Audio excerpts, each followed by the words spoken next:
Hello, everybody. I'm Frank Stanisci of Candid Frank Live. Welcome to the Spanglish World Network on Zingo TV, channel 250. Please remember to download the Zingo TV app at the respective app stores for iOS and Android devices. While you download, make sure you rate and leave a comment. Both apps are absolutely free. Zingo TV is available on Google Chromecast, Amazon Fire, Fire TV sticks, Roku sticks, and also on all smart TVs 2016 forward. Now on Candid Frank Live, joining me as usual is Aaron William Freeland. Hello, Aaron. How you doing? Doing good. How are you, Frank? Good. Just so excited because I don't know, just excited. We're going to talk. Well, you know what? We'll just talk about it to this degree. We'll start with March Madness. The reason it's called March Madness, we can discuss at a later date. For now, what we can talk about are the scores are crazy, which is, I guess, the same thing, isn't it? Sounds about right. Yeah. A lot of it has been not what you would have expected. Some of it has been perfectly in line, but however you've put down bets so far this year, 9 times out of 10, your bracket's probably already busted. The Kentucky bucket. Oh, I got to tell you, that was nobody was expecting that one. That was St. Peter's 15th seed taking the game 85-79 over number 2 Kentucky. That was a bit of an upset. I just don't know what to say here, man. I mean, Northern Mexico State beat Connecticut. That's a 12 seed taking a 5 seed. I mean, Texas State beat Montana. Every time there's a 12 that takes a 5. This was this one. It's funny how that seems to work, right? It's unbelievable. It truly is. What I'll say about this is there are a lot of people crying out there, and Eduardo was crying really bad because when Kentucky lost, the odds of them losing were 1,500 to 1. That means that if you put down $100 on the Saintly team, you made $1.5 million. Which is nuts. Is that crazy or what? And then you got to pay we're taxes talking a on preliminary game, right? We're not talking, my goodness, that's just crazy. But anyway, listen, to you folks whose brackets got busted, I'm sorry. To those of you that bet on the right team, can you send me a couple of notes about who to bet on, please? Because I trust you now. I'm glad I don't bet on this sort of thing, Frank. It would drive me nuts. It would drive me to drink. I can't bet. I hate losing. Okay, let's get back to business here. The Randy Tour is on. We'll see where it lands next. And what news we'll get. About a month and a half ago, David and I talked, and I think you might have been involved in that conversation too. We were talking about F1 and the CFL to promote the game, doing something with F1. Well, the commissioner is talking about that last week. Oh, excellent. Word for word. Edmonton Elks, veteran Edmonton Elks player retires, Darius Bowman, again. Yeah, this is the second time he's done it. I believe the first time he did it was late 2019, October 17th, but he re-signed with the Elks in January of this year, just apparently so he could retire. Now, Bowman's played 11 CFL seasons with Saskatchewan, Winnipeg, Edmonton, and Montreal, and he won a Grey Cup with the Elks in 2015 under Chris Jones, who returned this season as the coach and GM. So a little bit of a reunion there, and a nice way to go out. You know, you sign a brief one with the team that you want to retire at, so he gets to wear that hat going into the Hall of Fame. And I'm reasonably certain he'll get there. He's had a remarkable enough season. The Leafs blew over the Hurricanes, including their ex-goaltender. This is one of those sweet little revenge things. I know that Freddie Anderson has been playing absolutely out of his mind for the Carolina Hurricanes this year. So to have them come into town and to have the Leafs beat them handily is a wonderful thing to have happen. And you know what? Sjögren played a really, really good game as well. He made 35 saves on 37 shots. It's his second start of the season, second win. That caps off his beautiful 4-0 shutout over the Dallas Stars from Tuesday night. And again, Frank, this raises the question with how the Maple Leafs played without Austin Matthews in the lineup. How easy is it going to be for him to get back into the lineup? Slowly but surely, but I'm not sure where. Start him on the bench. You wanted to start him on the 4th. I'm saying we start him on the bench. What do I you think for him to get his feet back and to get his hands back after a 2-game absence like that, it can be difficult. But if you start him on the 4th line and let him eat, I think, you'll have some good results. People are throwing stuff at their monitors right now because they actually buy that commentary. No, that's not true. But what is true, here we go again. They're building up Shalgren. You get the group of Leaf fans that can't wait to say good news and make predictions of how great their players are, where they become unrealistically complimentary of a goaltender who's just played his second game. Yeah, it's one of those, oh, look, we have a new starter. We don't have to worry about Jack and his contract anymore. We'll just sign this 28-year-old or 25-year-old AHL goalie, and he'll be our savior. And then, Because he's won 2 games in a row. Oh, And he got a shutout, too. He's the best goalie to ever come up to the Leafs. And then what happens is, I'll put it this way with simple numbers. 33%, 1/3 of Leaf fans are, we got our new goaltender. This guy's the greatest thing since sliced bread. Then after he loses, a game or two, it'll be the other third. One of the other thirds will take over. It'll be talking about this goalie sucks. He's terrible. Can't stop a beach ball. Meanwhile, there's the ones in the middle that are going, you guys need to stop getting so excited one way or the other. Can you just not let the guy play goal? Because that's part of the problem.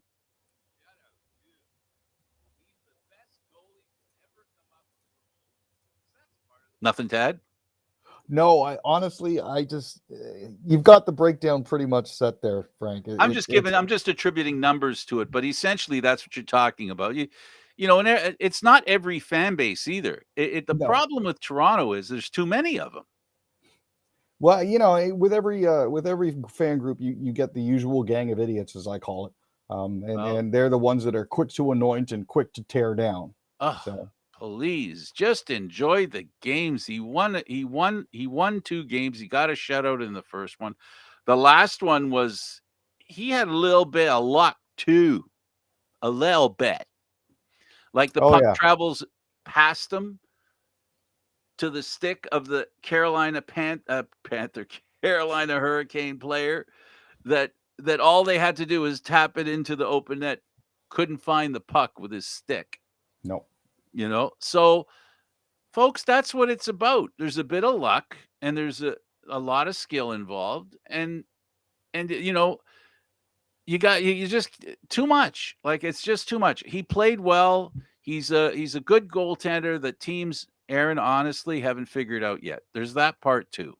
It's like a pitcher going around the 5th, 6th inning. It's the shiny new toy syndrome too, because teams haven't figured out how to shoot on him yet. So and they will. And then the trick's going to be, does he have a counter move? And that's what being a pro is all about. It's not about figuring it out. It's about you keep figuring it out, because pros figure out ways to undo what you're capable of doing. And it's your ability to be reflexive, not only in the net, in your head as well, right? To bounce back. So we'll see. And I haven't lost faith in Campbell. I haven't even lost faith in Mrazek either. I just figure you take him out until he figures out how to play. This is something that happened at the beginning of the year. Mrazek was mostly injured, but he did have a tough time at the beginning of the year. He has never really fit in here in Toronto. And some people are suggesting that he just doesn't have the mental makeup. Doesn't mean there's something wrong with him. It just means he's not very good with all this pressure. He came from a Carolina team where the only people that care about that team are in the rink. This is very true. And you put him in a high pressure cooker environment like Toronto, where everybody's staring at everything you do. Oh, he ate his Wheaties in 4 bites this morning instead of 3. What's wrong? Sort of Absolutely. thing. And it's hard for anybody to adapt. I mean, it's no wonder guys like Dave Riddick had issues here as well. Dave was normally a really quiet kind of guy, but all of a sudden he's thrust into an absolute pressure cooker. People are looking for sound bites, and it doesn't end well. Aaron, this is why I was so against the Leafs trading Anderson. He had the mental makeup to deal with the pressure. But, and they're still trying to put words in his mouth. Well, he's glad to be out. Give me a break. He doesn't talk that way. That's not the way Anderson talks. No. Let's go to the Montreal Canadiens. GM Kent Hughes not looking to make a fire sale just because he got rid of Sherratt. I'm almost wondering if Florida didn't do something like this just to sort of mess with the Leafs,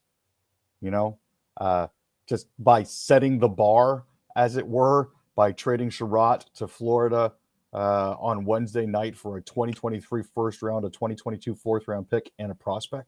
I'm wondering if there wasn't a deliberate move on their part to try to set the market, Well, if you're a team that plays hockey and there is a defenseman who has a reputation for playing good playoff hockey, you make a move for him. And if it just so happens that if you run into the Leafs, they're going to go he was the beginning of the end of that series. And by beginning, I mean, he's the guy who originally hit, right? He had the original hit on the captain. Which eventually led to, the knee was was an aftershock, after effect. Anyway, Klingberg overtime winner lifts Stars past the Canadiens 4-3. Now, this is one of the players that the Leafs were supposedly rumored to be in on in a trade. Absolutely. So, anything like this raises his value. But it was a late overtime winner. It wasn't necessarily early in it. I know that Caulfield, Suzuki, and Caulfield and Suzuki scored for Montreal, and Radek Faska and Jamie Benn also had goals for Dallas. Now, they did actually trade goals relatively early in the game. But as it turns out, Dallas had just a little bit more left in the tank at the end of the game, and that's what did it for them. Good for them. Victory well served. The Ottawa Senators signed Philippe Daou to an entry-level contract. So this is one of their draft picks from 2020. He was taken in the 6th round, 158th overall. He's currently playing with the St. John Sea Dogs of the Q, where he's got 22 points in 17 games. That's 11 goals and 11 assists. He also spent some of his time so far this season with the AHL's Belleville Senators, collecting 5 assists in 15 games. So they've seen what he can do in the A. They have a good example of what he can do in the Q, and from there they're going to continue to try to develop him. So prior to this, I know that Daou had played a couple of seasons with the Moncton Wildcats, getting 57 points in 79 games. This is actually the 6th player from the 2020 draft class that the team has actually signed. So good signs for them. They've got a better farm system developing now. They seem to be better able to utilize and better manage the players that they got in Belleville and Q. Edmonton exacted revenge on behalf of the Maple Leafs on the Sabres, 6-1. This is their 4th victory in a row now. Things are looking up for the Edmonton Oilers. And again, it's part of the coach bounce. But you got Draisaitl, Nurse, and Shore scoring. Not to mention Yamamoto, Connor McDavid, and Tyson Barrie, ex-Maple Leaf great Tyson Barrie. So they've all chipped in. I'm glad to see that they're getting more evenly distributed scoring at this point. It's not just the Connor McDavid and Leon Draisaitl show. It's getting a little more spread around. So, Vancouver Canucks playing real well, maybe complicating things for the GM and his maybe wanting to get some decent future picks in there somehow. This is a problem for a lot of teams when they do decide eventually that they're going to try to pull the plug, as it were, on the season and try to go for the best possible drafting position that they can find. Occasionally, players will step up their games to the detriment. I remember one of the years the Leafs were trying to go for a higher draft pick, and Colin Greening all of a sudden came out like he was on fire, and that caused some consternation for the Leafs. But JT Miller has been playing well. The corners being turned by Brock Besser. Connor Garland is drawing a significant amount of interest, but another guy that was on the trading block. Yep. Right. Exactly. And Pettersson's finally rounding into form as well. Not to mention Luke Shen.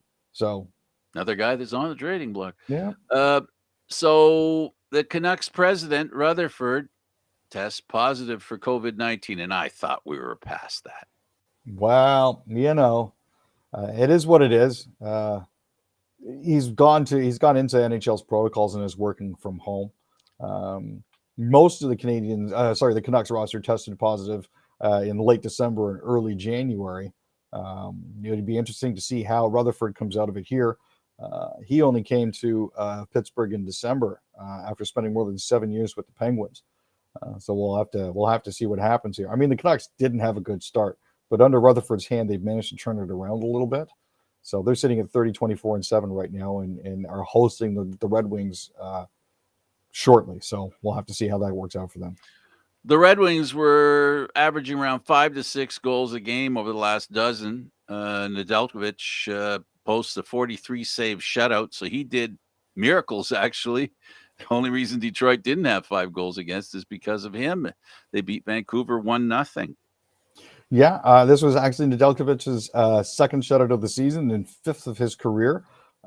Pius Suter was the only one who had a goal midway through the second period, with help from Vladislav Nemesnikov. So Demko stopped 34 of 35 shots. So he had a fantastic game as well. But unfortunately, Detroit came out on top in this one. Now, Vancouver also went 0 for 3 with the man advantage on Thursday, and Detroit was scoreless in its only power play. Let's go to baseball. And apparently robo-umps in the minors. Mm-hmm. This is something that they're going to be trying to roll out because baseball players are better than ever. Baseball games are getting longer, slower, and less athletic, I guess is what it is. They're trying to introduce a pitch clock, a ban on the defensive shift, and they're going to tweak and expand the use of robo umps for a challenge system, which is going to be tested in the lower leagues for the first time. It's just a decision to try to do that. They're also going to try to limit the number of pickoffs that a pitcher can throw. They're trying to, in Double-A, for example, last year they had 15 seconds with no one on base and 17 seconds to throw a pitch. This season, you're going to have 14 seconds with the bases empty and 19 seconds with runners on base, and 14 seconds with the bases empty and 18 seconds with runners on base in the Double-A and Single-A levels. All in an attempt to speed the game up. Well, a 3.5-hour game, man, it takes a huge chunk out of your day. So turn it into a 7-inning game. I mean, you could, but then it's not baseball, is it? Because it's only 7. Speaking of which, that whole rule with the double headers and only doing 7 innings. It's gone. Yeah, well, it's gone. You're going to do all 9. A lot of people like that. So yeah, double header, I like the 7-inning doubleheader games. I personally preferred that, but that's just me. I like how extra innings works as well during the regular season. Make something happen. Yep. The Toronto to New York COVID train, we'll call it, or anti-COVID train. If you want to get on that train, you can't have COVID. And if you have COVID, you won't be going from Toronto to New York or New York to Toronto. No, and again, it's because of the rules that are currently in place that will affect the Mets and the Yankees and the Blue Jays. Now, I know that the Canadian government has announced that as of January 15th, groups that have previously been exempt under for certain vaccine rules will now fall under that umbrella again. With the Yankees playing 9 games in Toronto this year, and the Bo Sox playing 10 games north of the border, it's gonna be interesting for those players who are still holdouts when it comes to this sort of thing. Last year was the trailer. With Mark Chapman's arrival, now it's time for the feature. Yeah, baby. We're talking about a great teaser that was last year. And this season, with the addition of Chapman and with them closing in on potentially some other big ads, it's going to be great to see. Like, if you thought the baseball was already exciting, it's going to get even more exciting now. So, with Kawhi Leonard in the stands, Siakam and the Raptors clipped the Clippers. Yeah, they've finally actually hit 5 games in a row. Pascal Siakam had 31 points. Watched some of the game myself. It was pretty neat to see. They've been 5-1 on their road trip. Pascal Siakam has scored at least 20 points in a career high 8 consecutive games, and he's averaging about 28 points a game during that time. So it's interesting. This team is, it's crazy, but the two Toronto teams, the Raptors and the Leafs, right now they're in about the same place, standings wise, right? Mm-hmm. But you got to admit, the way the Raptors have gotten there has been far more entertaining for their fans and a lot more satisfying. Oh, most definitely. They've put together some fantastic runs. Do you remember a couple years back when we consistently played LeBron and people started referring to Toronto as LeBronto because he owned us? Yes. They've been Not calling anymore. They've been calling this Western road swing past Californication. I got to tell you, he is such a, well, did you see what he did to Barnes when he threw the ball right at him? And there was no technical, no foul, nothing. What the heck? Yeah, it's one of those things that, the NBA probably should have caught it, but exceptions are made You'd for think certain that individuals. you'd think it wasn't the Raptors. You'd think it was the Leafs. Almost. I mean, we're finding it harder and harder to get calls these days. Is So it that because could be they're part from of it. Toronto that they get that kind of officiating? Is that what I'm it is? wondering, man. Is that what it is? I'm Because we've thinking there's seen an it in baseball anti-Canada too. bias. Remember last year, the pitches? Oh. Oh, Blue Jays were getting pissed. So they don't like Toronto. That might explain what's going on with FC. It's entirely possible. It's the officiating. Everybody hates Toronto. I mean, we give them good reason to. Our fans are jerks. Let's be honest here, Frank. We're not the nicest when it comes to heckling referees or cheering for our teams, or even how we treat our own players. If we think that I don't know it. I don't know if you can suggest that Toronto fans cheer for their players. They jeer for their players, maybe, but I guess it's how you pronounce it, right? Yeah, exactly. Okay, Toronto fans, clean up your act. Speaking of, Major League Soccer rosters come from 82 countries, and Canada supplies 46 players. Which is pretty awesome when you think about it. I mean, the Canadian contingent is second only to the 350 players from the U.S., which, I mean, makes sense. The majority of the teams are American-based. 350. Well, the mathematics are there because they're 10 times the size of Canada. So 350, 10 times. Actually, we're ahead of the pace because 46 is less than one. Is more than 1/10. Yep. Is more than 1/10. So we're doing good. Probably just the same thing when it comes to hockey, basketball. Sounds about right, actually. Baseball. But I mean, when you look at the contingents from Brazil and Colombia, not to mention France and England, we're a little bit ahead of the curve there. Brazil's got 34 players. So, and then of course FC wants to raise the level of Italian players in the MLS on their own. Oh, have you heard anything? Well, there's a couple that were supposed to be coming here. We'll see what happens. Oh, that's true. Speaking of FC, their Jamaican defender has been traded to the Minnesota United. Yeah, so Kamar Lawrence has been traded to Minnesota United. In exchange, we get the rights to Sean O'Hearn, a Georgetown defender, taken 38th overall in the 2021 Super Draft, and the conditional $50,000 in general allocation money in either 2022 or 2023 if certain performance metrics by Kamar Lawrence are met. So we're picking up actually a relatively valuable asset in O'Hearn, who can play fullback and center back. He's also played with TFC forward Ifunayachi Achara at Georgetown. Both were part of that Hoya squad that won the NCAA Division I title. So there's a certain amount of pedigree that comes along with it. Manitoba, let's go to some news. Manitoba Premier says timing of her remark on her son's hockey game was misplaced. Yeah. Where was she supposed to put the remark? Well, okay. So Heather Stephenson was answering a question. The opposition NDP leader, Wab Canoe, had been pushing for an inquest into the death of a lady by the name of Crystal Musso, a COVID-19 patient who had died last year while being transported out of the province for medical care. Now, Stephenson says, well, I'll answer the question, but I do want to, but she did take a moment to remark that her son's high school team had just won the provincial championship right before she answered the question. So a bit of unfortunate timing. Proud mother. Well, and Canoe was quick to burn her for it, saying, "Hey, I think it's great that you're talking about your son winning the championship, but unfortunately, Musso's children will not be able to have her at their side for important family events because of certain failures of the previous premier, Scott Moe." So Stephenson did apologize for it. She said it was ill-timed. And Manitoba has done a lot of, well, they've sent a lot of their sick out of province. Mhm. They've done a lot of that, and it deserves questioning. $19 million announced for affordable, accessible housing in Windsor, Essex, Caldwell First Nation. Yeah, this is a big thing.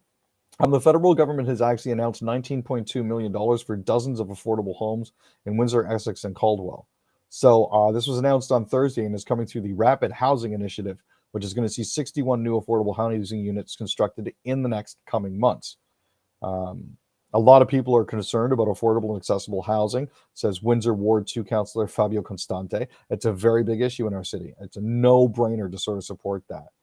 There's going to be 8 units in Leamington, 15 units in Crawford Street in Windsor, 12 units at Bloomfield Road in Windsor, and another 26 new housing units for members of the Caldwell First Nation. So it's important that they're taking this step to help individuals. So perfect. Ontario NDP removes longtime member from caucus, bars him from running an election. So this is one of those, the past comes back to bite you. She's kicking the longtime representative for Hamilton East Stony Creek out of caucus and won't let him run. The party concluded its vetting process for Paul Miller, and based on the vetting that they did, has determined he wouldn't be permitted to run as an NDP candidate in this election. Do we know why? They haven't divulged any information about what they found. Well, if you know, whisper it. Well, they're saying it's something from the last 4 years, but it's not police related. Okay, so then maybe we should wait for him to tell us. Probably, yeah. Because nobody else is going to, which is fine. Exactly. Miller says that he's disputing the party's findings, but he's also consulting with a lawyer to see if they can convince the party somehow to let him run. So I assume he's trying to get that without talking about what it is that they're concerned about. Yeah, exactly. Right? Well,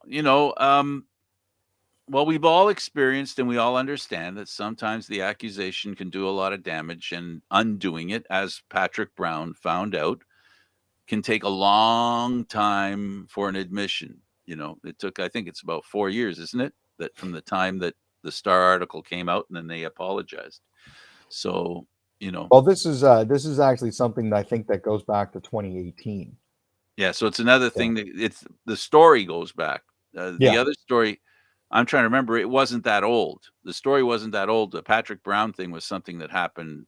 2019, when it was the run-up to the Ontario provincial election where Ford took power, the actual event happened not long before. It wasn't old news. Like this one here, you're saying this one here, in this case, the politician that now is being told he can't run as an NDP candidate. Mm-hmm. The situation that goes back to 2018, or did I just jump to a conclusion? No, that is what I said. Okay. There was an article in the Hamilton Spectator about it as well.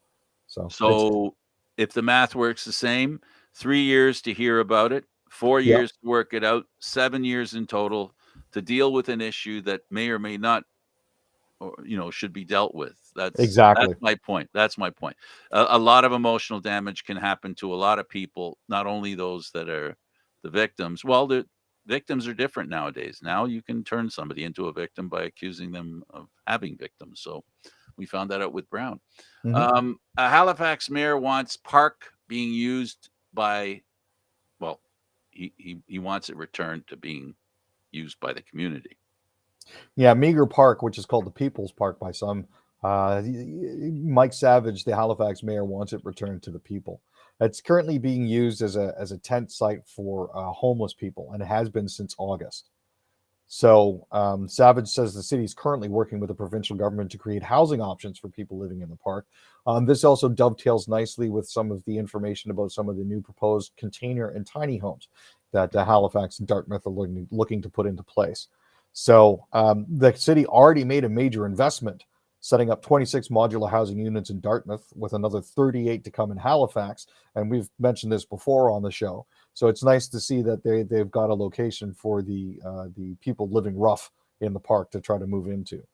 Now the units were supposed to be ready by the end of January, but unfortunately, it doesn't look like they'll be getting this park back until about May, which is the new date for when those housing units are supposed to be completed. Okay, let's go over to the Ukraine. U.S. soldiers are alive despite what Russia fake news report says. It's all about Americans being in Ukraine and that, right? Yeah, 3 current and former members of the Tennessee National Guard were falsely identified in a Russian media report as mercenaries who were killed in Ukraine are in fact alive and well, the Tennessee National Guard has said. Now, President Biden ordered the withdrawal of U.S. troops from Ukraine prior to Russia's invasion of the country. But the report published in Pravda identified the Americans by name and gave military ranks for each, citing information from pro-Russian militia in Ukraine's Donetsk region, which is where the first incursion by Russia was made. We've entered into a time, and if you haven't noticed, folks, and if you haven't noticed because you buy in, we've arrived at a time and a place where dishonesty has legs, and people lack the ability to fight dishonesty. We see and hear a lot of things that travel through the internet. And worse than that, we have, as we've witnessed, Tucker Carlson, wonderful reporter, man with great opinions, siding with the Russians, then start to backpedal, then continue to side with the Russians. And he regurgitates information that's not true. And people within our world, and I count America as part of Canada's world, because we have the same kind of people here who think, and this is, Aaron, the saddest part about stuff like this. These soldiers, the whole point here is they're saying we're fighting the Americans. That's what Russia's trying to say. That not only are they saying that they're fighting American weapons, which is what he said today. He had a big Trumpian get together. I don't know if you know, Putin had a big Trumpian get together today. If you look, you'll see in a stadium, right? With all the flags and the same pomp and circumstance.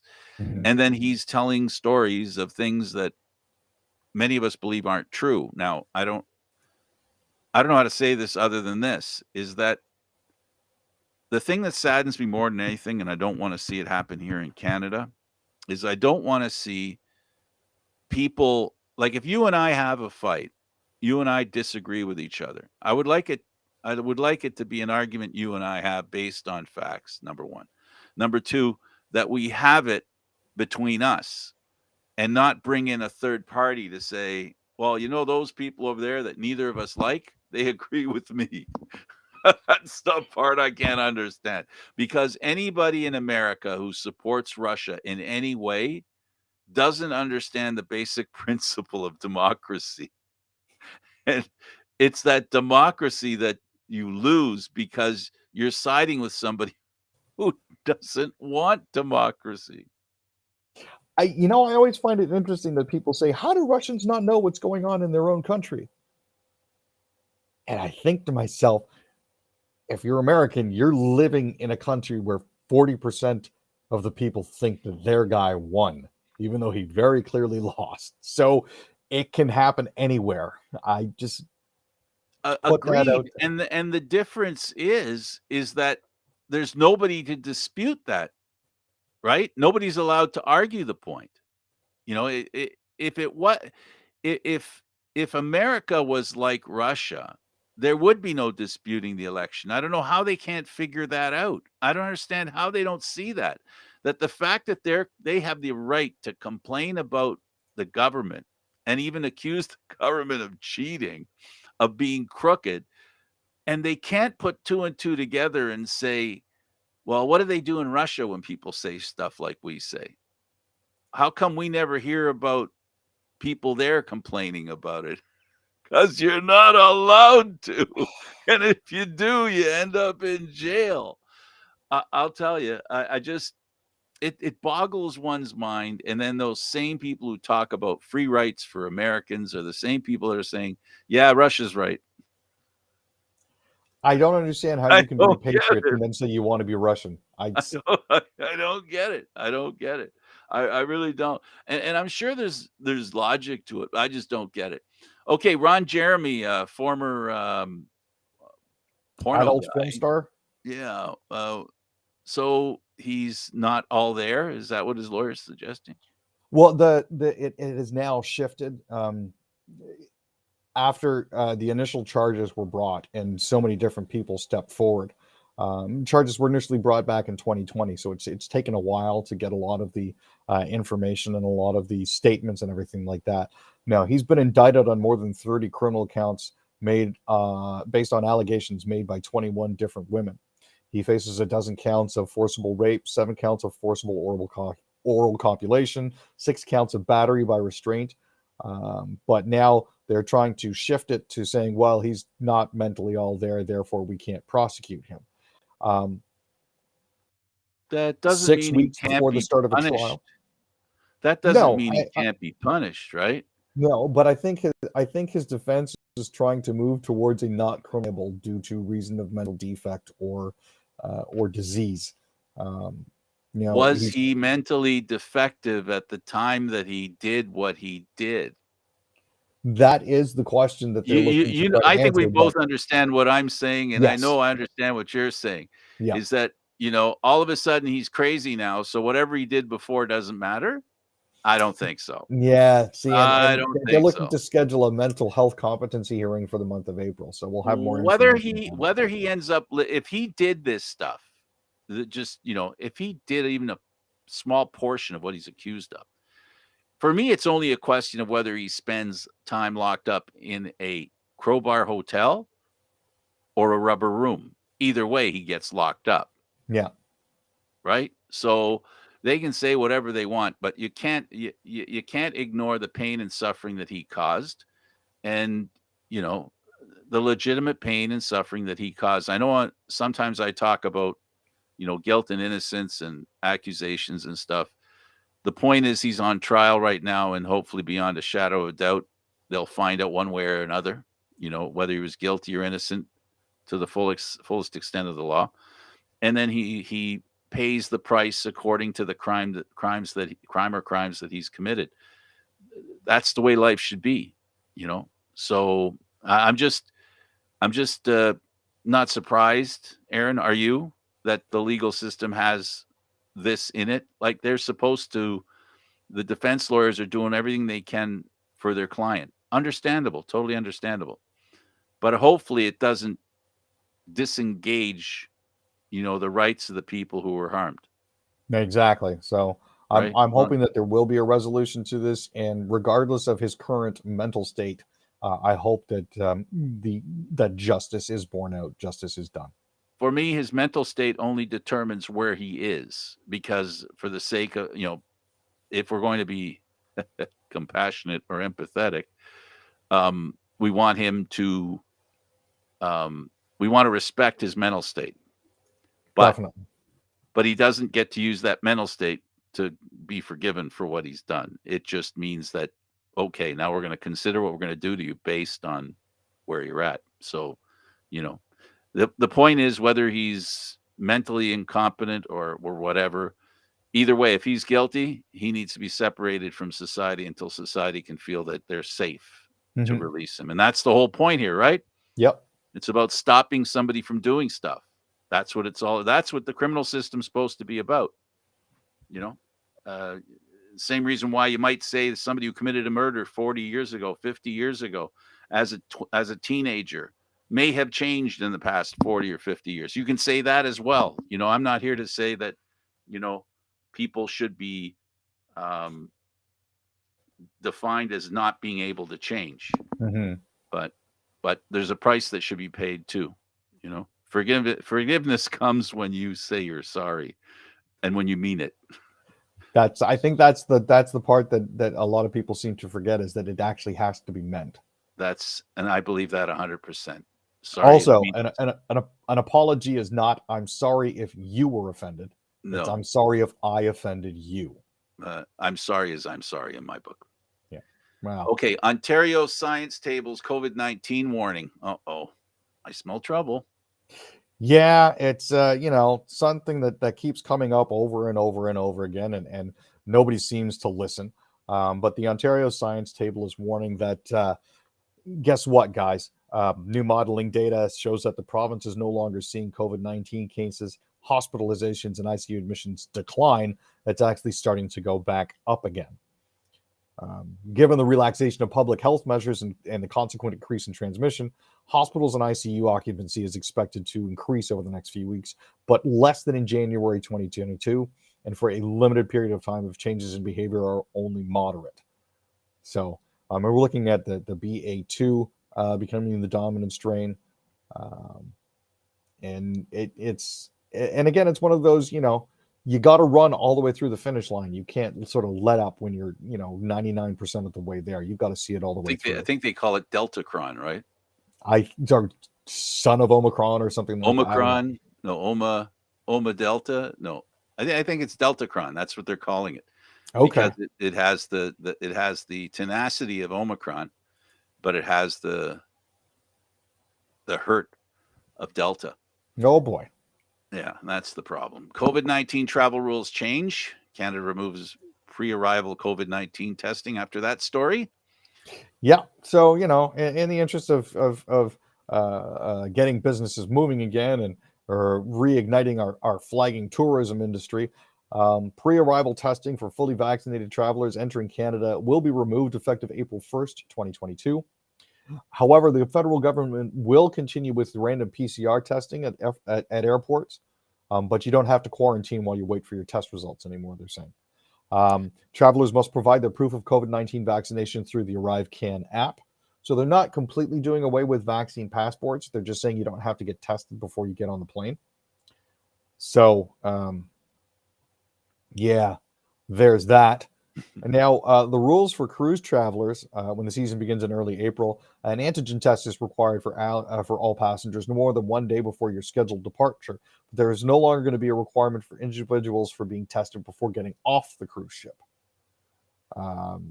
Masks on planes are still going to be a thing, but as it currently stands, you should. And this is from Dr. Howard New, that's the Deputy Chief Public Health Officer of Canada, saying, you should still be wearing masks even if you don't have to. But people will stop. Well, of course they will. I mean, it's well, I don't have to wear this on my face anymore. I'm not going to wear it on my face anymore because I don't want to. You can't make me. So, So how does China's soaring COVID numbers affect the rest of us on this big blue marble? Well, if you've got individuals who are traveling there and their numbers have gone up, and you don't have to test once before you hop on a plane to head home, there is the increasing likelihood that you'll bring it with you. So that's just part of it. As it currently stands, there's about 40 million people now under varying degrees of lockdown because of the most recent outbreak. It's Omicron and the BA2 subvariant, which is 30% more transmissible and accounts for the bulk of the new infections. So far, 28 of the country's 31 provinces have reported new infections. So they're trying to lock everything down as quickly as they can. So, well,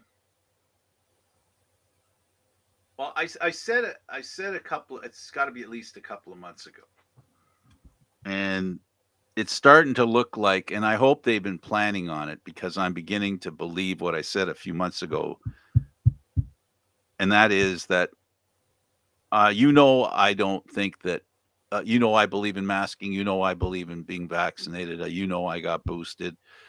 So I want to make sure that I preface what I'm going to say now with that. But I just don't have faith in the fact that we're going to fight this thing to the point where our hospitals are not going to be overrun. I said this a couple of months ago, Aaron, and I think it's time to start considering that there's a commitment that needs to be made by the federal and provincial government that they've been talking about, which is helping our healthcare systems to deal with the reality of COVID. And now it's also about dealing with the reality of COVID-itis, you know, people's frustration with COVID. Now we can be frustrated, we can throw away our masks, we can stop putting pressure on people getting vaccinated, but more people are going to end up in the hospital. So if you're going to do the first two things, then I truly believe there has to be an expansion of the healthcare system to accommodate the ongoing problem that is and will be COVID-19. No, again, I'm at a loss as to explain how we're going to get ourselves around this, because I do agree with you, Frank. The government shouldn't be mandating this sort of thing, and I understand the frustration, and I know your desire to get rid of, to get away from this finally. Trust me, I'm almost there myself. I really do understand. But responsibly. That's the problem. You can't ask people to actually be responsible. That's exactly, the issue, right? which is why they have to. What's a good comparison? It doesn't matter. The whole thing is that if we want to carry on normal lives, right, and if we want to be able to be in an accident or have cancer or need an operation and want our hospitals to accommodate those needs as well, then there has to be a control mechanism when it comes to COVID. You can't shut down half the hospital because they got to take care of COVID and cancel operations like cancer operations, where I know of, I have a family member who's been waiting for almost a year, 6 months to a year, to have an operation to help with his cancer. Couldn't have it, Aaron, because the hospital was too busy dealing with COVID. Now, I don't like that. The hospital is made to help all kinds of people with all kinds of issues. When it becomes a one-trick pony, Aaron, there's something wrong. It can't be a one-trick pony. The federal government's going to have, the provincial and federal governments have to make a decision. They want to open up, which we all do. You said, I want to open up. Absolutely. I know you're not as much in a hurry to open up as I am. I get that. And I'm not, I'm not against you for that. I agree with your feelings, as I believe in mine. So we have to accommodate, we have to accommodate. If we're going to play a lot of defense, I want a good goaltender. Right? Yeah. No, I agree with you. To use a sport that I was desperate for a sports analogy. So if you're going to not play defense, you're going to want a better goaltender. So we're decided we're not going to play defense. We're just going to let the other team have at it with our goaltender. And we better have a gall darn good goaltender is all I can say. Or we're not going to win. It's not a game, but we're calling it for this point. We're not going to win the game. So yeah. We've got to have we have to have the appropriate control over COVID, whether it be after people get it, if we're not willing to do something before they get it, then we're going to have to accommodate the extra people that are going to be needed to be taken care of. Yeah, and that's the toughest thing I find about all of this is getting people to be invested in taking care of themselves and in taking care of their friends and family. You got to want to do it, right? And for a lot of these people who are just like, oh, the restrictions are over. Yay, we won. I can do whatever I want. It's like, no, it's not it. You're not quite getting it. Folks, I hate to use another sports analogy, but it's only the end of the first half or the second period. It is not the end of the game. And we haven't even got to the point where we don't need overtime. And I see overtime in our future. That's the whole thing. If we could just get our defense going, we're leading 3-1. Why go to 3-3? And that's the analogy again that I'm going to make, is that whether anybody wants to admit it or not, our hospitals are made to take care of different things, not just COVID. And when we stop treating people who need operations, I repeat myself, the healthcare system is not just about COVID. It's about many other things. And if those people can't be taken care of, my family member that had the operation, Aaron, it was an 18-hour operation.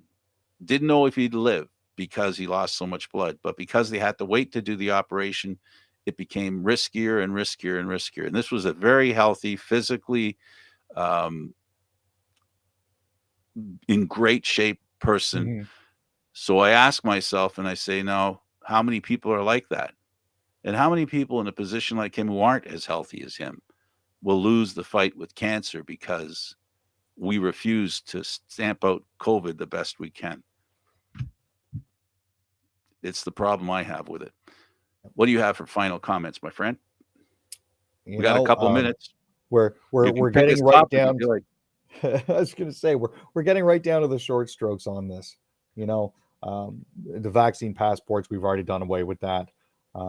We're coming up very shortly on the end of the mask mandates, both in school and in the general public. I won't shame you for not wearing a mask. Don't shame me for wearing one. I was going to say that's entirely on you if you don't want to wear a mask, but at the same time, you can't get on me for continuing to wear one. Also, my masks are stylish; they look really good. Mine says Grey Cup on it.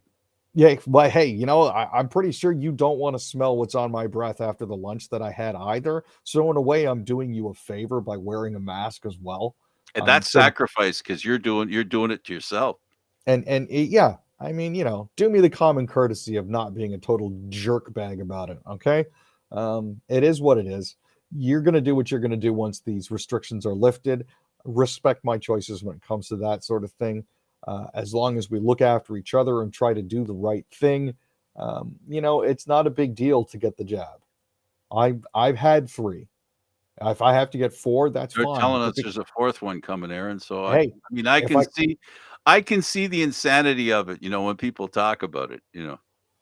Hey, you know, I had 57 needles by the time I was 15 years old. I get one on a yearly basis, if not 2. You know, it's. You get 3 or 4 before you travel every time if you've ever been out of the country. Anybody who goes out of the country knows exactly what the regimen is. Yeah. It's not a big deal. Yeah, and Pfizer's talking about working on getting a vaccine that's good, at least, you know, that works you only need it once a year. So, and then I don't know if it's possible, Aaron, but then if they can be incorporated into the flu vaccine, because the flu vaccine is not one strain. It doesn't eradicate only one strain. It eradicates multi strains, those that are identifiable at that time, because the flu is a virus and it changes, right? Which is what coronavirus does. It changes. So maybe we can end up with a you know, a jab that takes care of all that once a year, or it's 2 different jabs, one for corona, one for the flu. And for those of you that think it makes us sheep or less people, all I know is when I jab myself with a rusty nail, I've been led to believe that I need to get a tetanus shot for a reason. So at some point you have to make a decision, and this is always lost, right, Aaron? Where you got to make the decision of taking a risk, the risk of not getting vaccinated as opposed to getting vaccinated. Unfortunately, the people who aren't vaccinated who end up in the hospital always say, I wish I was vaccinated, but it's too late then. Yeah, you got to do it while you can. So don't wait until it's too late. Don't do something you'll regret later. Well, fortunately, it's not that many people who end up in that position, Aaron. This is very true. I say fortunately because thank goodness it's not a lot of people, right? So, well, God bless all of you. Whatever decision you make, mutual respect. You want to wear a mask, please go ahead and wear it. You don't want to wear a mask, you have the right not to. So enjoy that, but don't pick on each other about it. That's all Aaron and I think, are saying. Yeah. Be good to yourselves and each